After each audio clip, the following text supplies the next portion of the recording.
bust a song for you guys.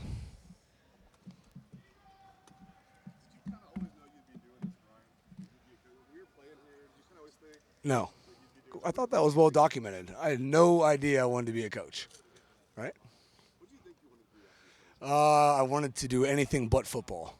And tells you how good I was at that. So. What brought me around? Well, I lived in Columbus after I was done playing. And then Coach Meyer asked me to come and not Coach Meyer, my brother did. My brother was here and asked me to come run scout team receiver during bowl prep on the first year I wasn't playing. And, of course, I said no the first time. But he kept bothering me about it, and I thought it'd be kind of funny. And so I did come and, coaching guys up while I was here. And Coach Meyer asked me to be a coach, and I told him no. And then he asked me again in March after December, and I thought it was a good idea. Gave it a shot.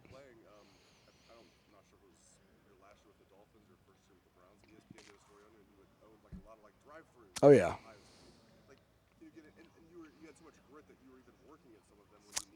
Yeah, it's off season. I had nothing else to do in Ohio.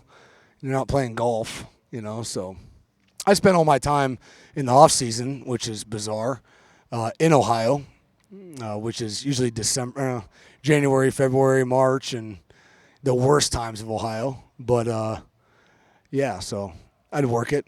I enjoy that. I mean, I enjoy stuff outside of football, so I try to get away, and then the thought is, it's hard to check in if you never check out. So try to check out every now and then. That way you can check back in. Yeah. We actually are in the process of not anymore, as of like a couple months. So we have, but that's going to be changing here pretty quickly. Yeah.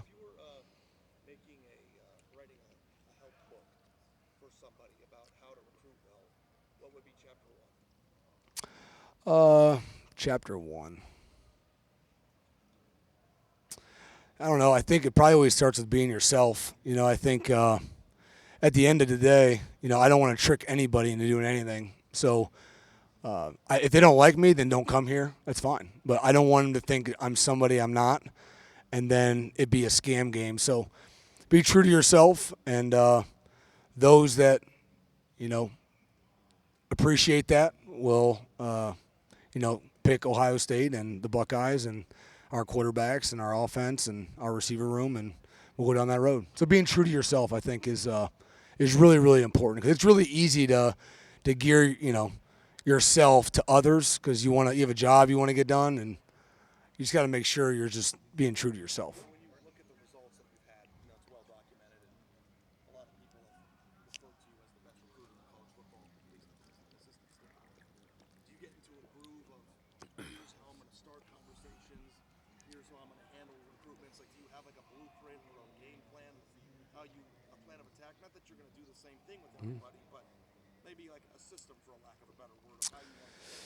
No. I mean, I think we have a system for getting guys in the building and the things we want to cover on the first visit and the second visit and the third visit, so we stay organized. But, there's no narrative being spun here. I think that, I really take a lot of pride the first time I get a young athlete and their parents or kids, family to come in our room. I really try to make sure that they truly understand, what we're about, what I'm about. I think if you get a feeling for the coach, it probably gives you a good depiction of, what the room probably looks like and how we operate. So I take a lot of pride in that, in those first opportunities. But from a blueprint standpoint, no. I mean, I think, it's like trying to coach every kid the same way. You shouldn't do that. You could be fair, but it's not going to be the same. Everyone's different. Everyone has different needs. Everyone has different focuses. So your ability to connect with those and identify those, I think will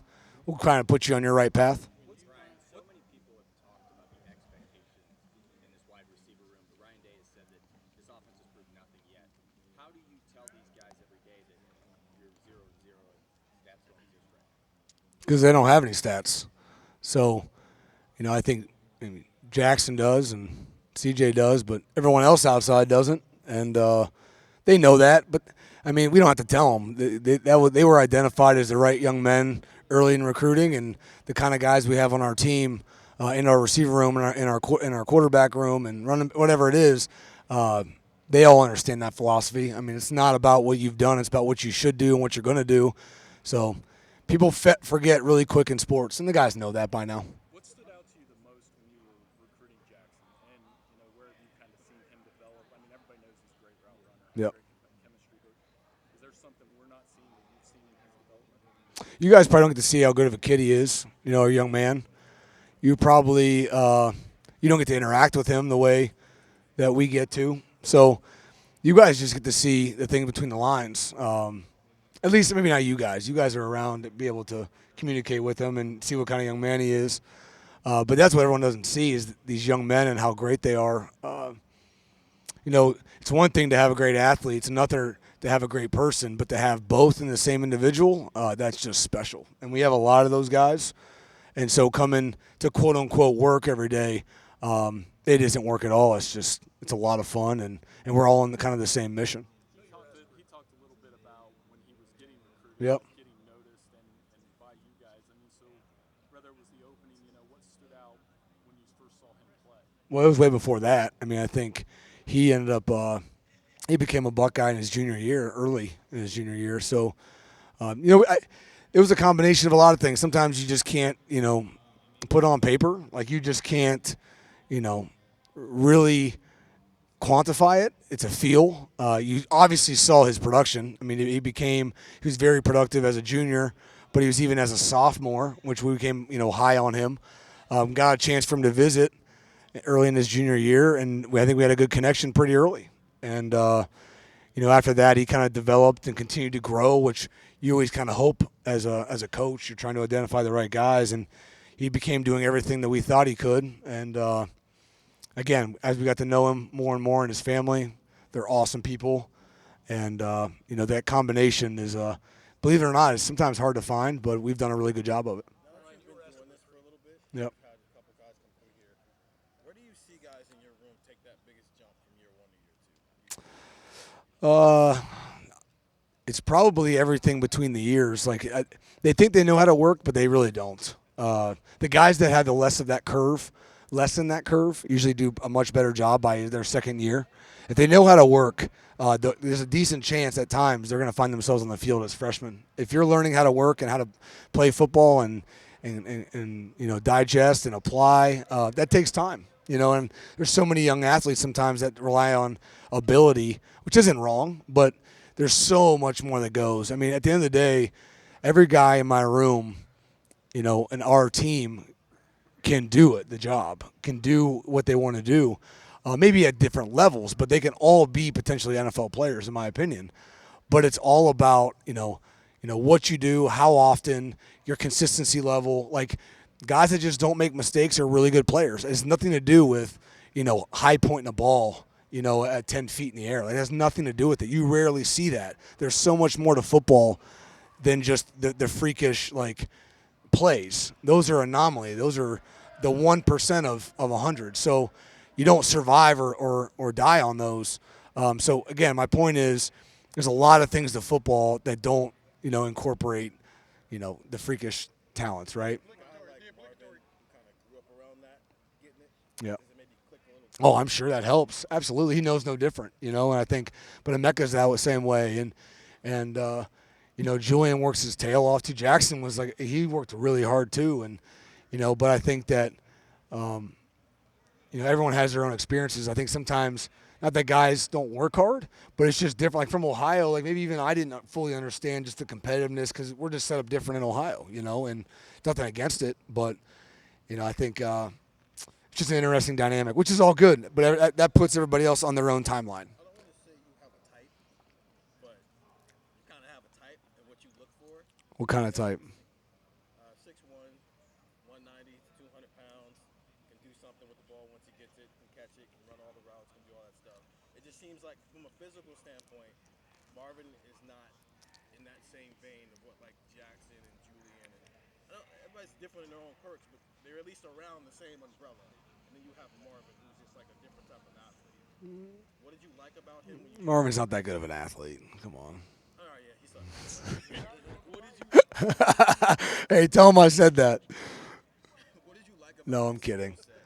And then also, like, No, his skill set was like it was awesome, but like he would even tell you there was a lot of skill set that needed to develop coming out of high school. It was more his work ethic, like everything I'm talking about, regardless of height, weight, size, and all that. Like it was more about his mental makeup, how he talked it, how he worked, like all that. It's really what it was. That's what made me fall in love with Marv, and then Marv is just taking it to a whole other level. So. different was he when he actually showed up here versus like the kids you would go see, What- physically? I mean, he was tall, but I mean, I don't know how much he weighed at the time. 195 maybe. I don't know. You can turn on his highlight film. You can see what you think. But he's again. We always knew what he was capable of. That's why he's here. He just was able to apply it so quickly because of maybe his experiences, upbringing, and then his work ethic is off the charts. So. I know you're asked some recruiting questions. What do you remember about when you were recruited? I know it was a totally different time. What stands out to you about that time in your life? I would say the times the coaches came to school, that stood out. I would say the frequency at which I came to football games. I was able to with proximity. But that was it. I mean, it didn't take a whole lot for me. I mean, I didn't have a checklist. So Do you find that the things that were meaningful to you then are still meaningful to guys now? I don't know. Everyone's different. I'm not pressing upon people like you should do it this way. I think that the reason I came to Ohio State was because I knew there was the best some of the best receivers in the country. I was not a college football fan growing up, so it was close. I figured it checked every box. If I got a degree from Ohio State, I could get any job in Ohio that I wanted. And then I got here, and I'm like, Teddy, I can do this. Gonzo, I can do this. Santonio, I can do this. You know what I mean? So I guess my point is there wasn't much fluff. I mean, it came down to like, quantitative assessment that, I'm going to compete with the best. I'm going to be able to chase championships, and it checked all my academic requirements. So once I do that, it's what I do with it. And so I think in 30,000 foot view, those things still hold. But I mean, there's just a lot more noise out there than there probably ever been. Go ahead. Marvin and Mecca in glimpses last year, obviously playing behind Chris and Garrett. How confident are you? I assume pretty confident that they're ready to step into that starring role. What gives you that confidence? Yeah, we have more. We have a group of guys now that are ready to step in. I mean, I have 6 guys. I have, a 2 deep, that are really ready to get on the field and play. They can do everything I ask. I think that there's some guys in that 6 that need to continue to grow throughout the season, which is fine. That's going to happen.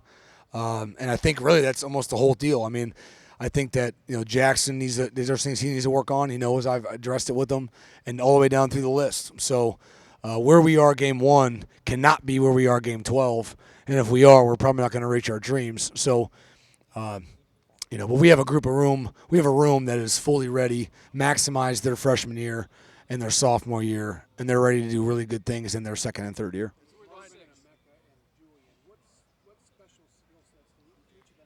Yeah, I think we hit on the kind of their size, right? And the way they play. I mean, they move now, and they are fast, and they're big, and they're 205 pounds, and they've got great hands.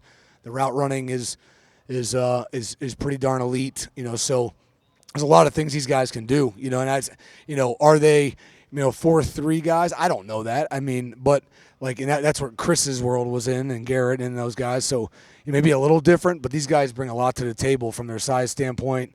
Blocking on the perimeter and really running routes at the same time. So to me, it's probably a pretty difficult matchup with their size and speed combination.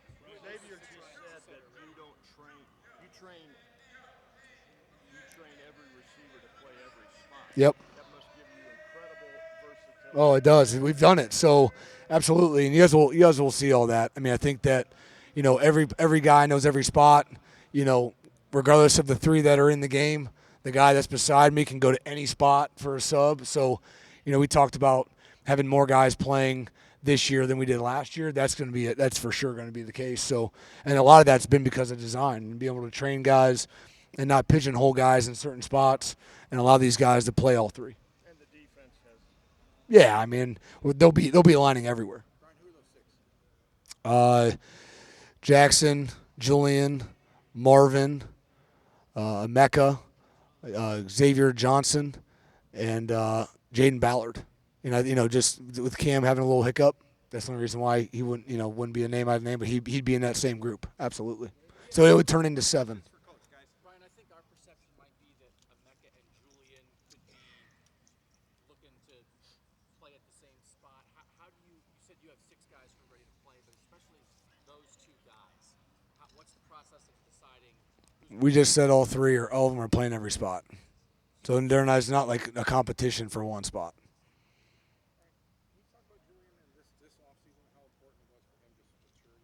Yeah, it was awesome. I mean, I think his growth off the field paralleled even to his growth on the field, and that's critical. Everything we just talked about, from taking care of your body to, rest to mental development of the game. I mean, there's so much involved, and I think that to say, Curtis Samuel went, in a 3-year time span, and Terry McLaurin went in 5. Well, Curtis is better because he went in 3. That's not the case. That's never the case. So everyone's on their own path, and I just love the growth he's had, and I think that everyone's gonna chase a goal at different paths, but at the end of the day, the end goal is the most important thing, right? So. It's been awesome, and I really enjoyed it, and I can't wait to continue to see the most of it, the growth of it. They're coming along. I think they got a way to go. They got to keep putting on more weight. They got to keep learning the offense. We're making too many mistakes mentally. It's not about the ability. It's just we got to make sure we're cleaner and really just full circle. We got to be better in all assets, in my opinion. Yeah, he's taking a great step too. I think, really, like we said, those Jaden Ballard too, and Xavier Johnson and Emeka. I mean, those guys have really taken a step. I remember telling Jaden that I thought, frankly, just to give you a perception, I thought where he was at right now, he would be towards the end of this year, but he's kind of already there. So he's got to continue that. It doesn't mean it's good enough. It just means that you're really doing a good job, and that has to maintain. Emeka, I think, is really just. Continue to be multifaceted, and he's doing everything faster and stronger and cleaner, and that's really a great sign of growth. Just the way he returned kickoffs last year, just like I told him, he reminds me of that one-cut kind of dude. How does that translate into being a receiver? Yeah, I think it's just his ability to assess a situation and make it right. I mean, that's what route running is, right? I mean, getting certain hurdles or disadvantages or leverage problems and being able to problem solve throughout routes. I mean, that's what route running is all about. So his ability to, sell a return one way and go the other, I mean, that's body language on a route run. I think so. A lot of those things that he does translates, and but it just shows you again how smart of a player he is and how he applies it to his game. Coach, thank you very much. Great. Last one. Recently named as one of the freakiest athletes in college football. Just what kind of ways do you see that from him? How do you apply for that? Is there an application process? Yeah, what is that? I know, but it's college football. We don't have other people that look like. Okay. What does he do? We're just trying to play football. It's not a bathing suit shoot. It's not, a runway walk. We're just trying to play football and execute it really high. That being said, I'll tell Mar, hey, Mar, that's good and all, but I've seen a lot of freaks not be able to play good football very good. So let's not be that guy. Let's be the other guy that looks like, Hunter Renfrow and is a baller. All right. So, I'm kidding, but that doesn't win us any touchdowns. So, it's all good. I guess it's fun though, right? It's fun, right? Coop? Yeah. As what? No, they have a different swag. Coop, the way he runs around and operates, and the Ubers he requests, they're probably not the one that Hunter requested. So, no, I'm kidding. It's all good. It's all good. Yeah, thanks. Yep. Coach, thank you. Thanks, guys.